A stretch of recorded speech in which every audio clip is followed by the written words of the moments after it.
My father could have been a great comedian, but he didn't believe that that was possible for him. And so he made a conservative choice. Instead, he got a safe job as an accountant. And when I was 12 years old, he was let go from that safe job.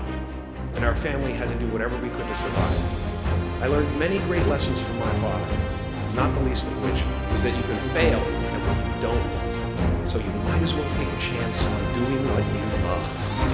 It's not the only thing he taught me, though.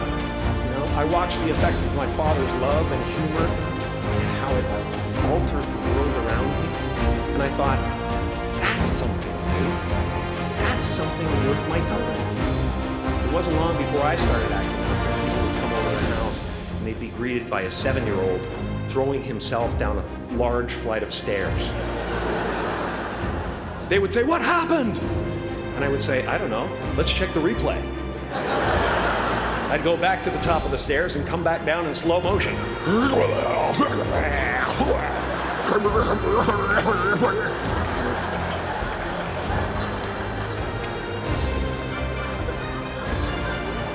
It was a very strange household. My father used to brag that I wasn't a ham, I was the whole pig.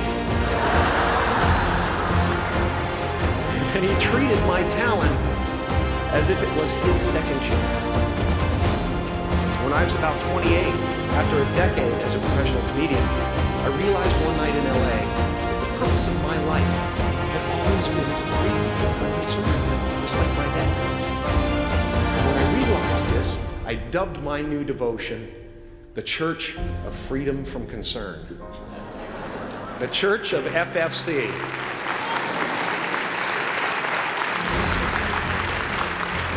And I dedicated myself to that ministry. What's yours? How will you serve the world? What do they need that your talent can provide? That's all you have to figure out. As someone who's done what you're about to go and do, I can tell you from experience, the effect you have on others is the most valuable currency there is.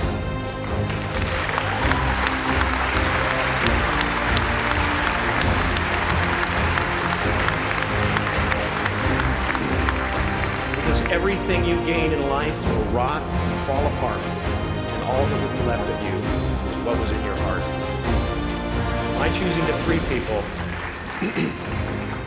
to free people from concern got me to the top of a mountain.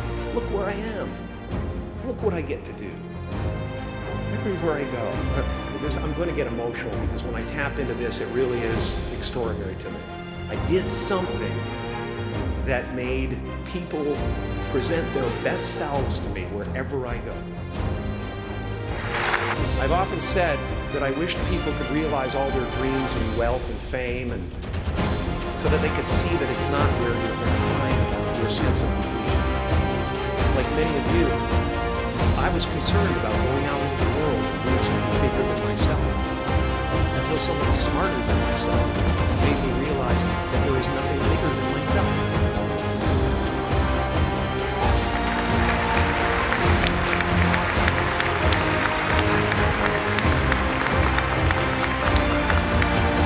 My soul is not contained within the limits of my body. My body is contained within the limitlessness of my soul.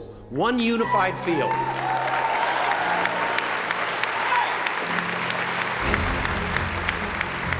One unified field of nothing, dancing for no particular reason, except maybe to comfort and entertain itself.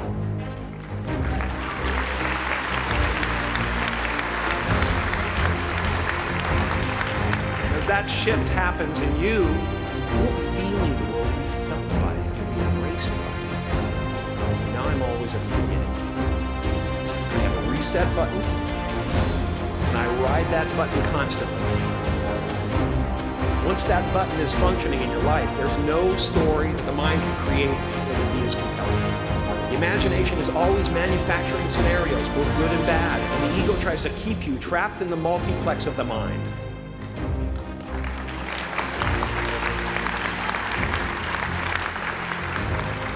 Our eyes are not viewers, they are also projectors that are running a second story over the picture that we see in front of us all the time.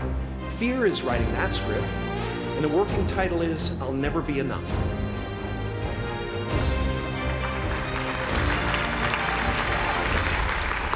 Are you going to look at a person like me and say, how could we ever hope to reach those kind of heights, Jim? How can we make a painting that's too big for our home? How do you fly so high without a special breathing apparatus? This is the voice of the ego. And if you listen to it, there will always be someone who's doing better than you. No matter what you gain, ego will not let you rest. It will tell you that you cannot stop until you've left an indelible mark on the earth, until you've achieved immortality. How tricky is this ego that it would tempt us with the promise of something we already possess?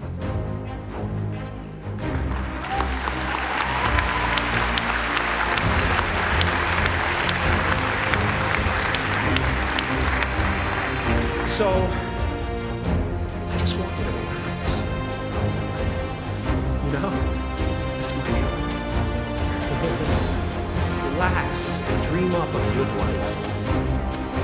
I had a substitute teacher from Ireland in 2nd grade. I told my class during morning prayer that when she wants something, anything at all, she prays for it and promises something in return, and she always gets what she wants. I'm sitting in the back of the classroom, thinking, wow, my family can't afford a bike, So I went home and I prayed for her. And I promised I would recite the rosary every night in exchange. Broke that promise. But 2 weeks later, I got home from school to find a brand new Mustang bike with a banana seat and easy rider handlebars. Yeah. From fool to cool. My family informed me that I had won the bike in a raffle, but a friend of mine had entered my name in without any of my knowledge whatsoever. So that type of thing has been happening to me ever since. As far as I can tell, it's just about letting the universe know what you want, working toward it, while letting go of how it comes to pass.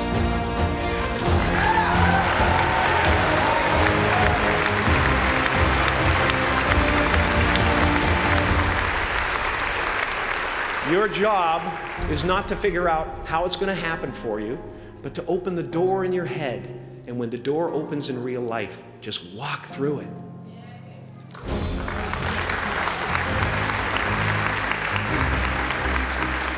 And don't worry if you miss your cue, because there's always doors opening. They keep opening. And when I say life doesn't happen to you, it happens for you, I really don't know if that's true. I'm just making a conscious choice to perceive challenges as something beneficial so that I can deal with them in the most productive way. You'll come up with your own style. That's part of the fun. Oh, and why not take a chance on faith as well?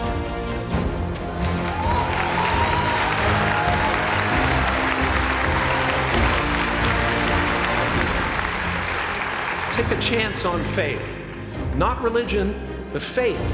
Not hope, but faith. I don't believe in hope. Hope is a beggar. Hope walks through the fire, and faith leaps over it.